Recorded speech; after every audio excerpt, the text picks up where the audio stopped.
बिस्मिल्लाहिर्रहमानिर्रहीम। नाजरीन अस्सलाम वालेकुम वरहमतुल्लाहि वबरकातुहू।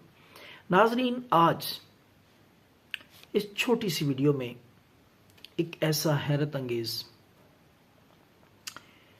जादुई टोटका जो कि हर नौजवान के लिए है, हर शख्स इसको इस्तेमाल कर सकता है और चेहरे को खुशनुमा, पुरकशिश और ख़ूबसूरत बनाने के लिए महंगे से महंगा फेस फेशियल भी इसका मुकाबला नहीं करेगा।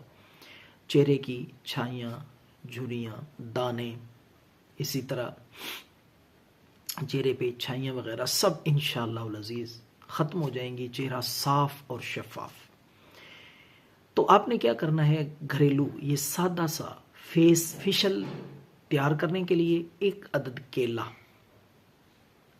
केला लेकर और इसी तरह 1 चम्मच आपने शहद ले लेना, खालिस शहद 1 चम्मच, और खुश्क दूध, ये आम स्टोर से मिल जाता है बआसानी।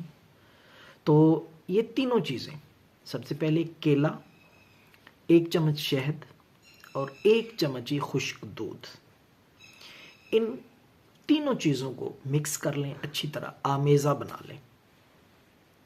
केले और शहद को खुश्क दूध में अच्छी तरह मिक्स करके आमेज़ा सा, लेप सा तैयार हो जाए। ये रात को आपने सोने से पहले चेहरे पे लगा लेना है और आधे घंटे बाद, 30 मिनट बाद चेहरा धो लें। जब ये खुश्क हो जाए तो ये 7 दिन इस्तेमाल करें। देखें आपका चेहरा कितना खूबसूरत, साफ, शफाफ और पुरकशिश हो जाएगा। किसी और क्रीम, किसी और केमिकल वाले फेस फेशियल की ज़रूरत नहीं पड़ेगी। ज़रूर ट्राई करें। दुआओं में याद रखें। अल्लाह हाफिज़।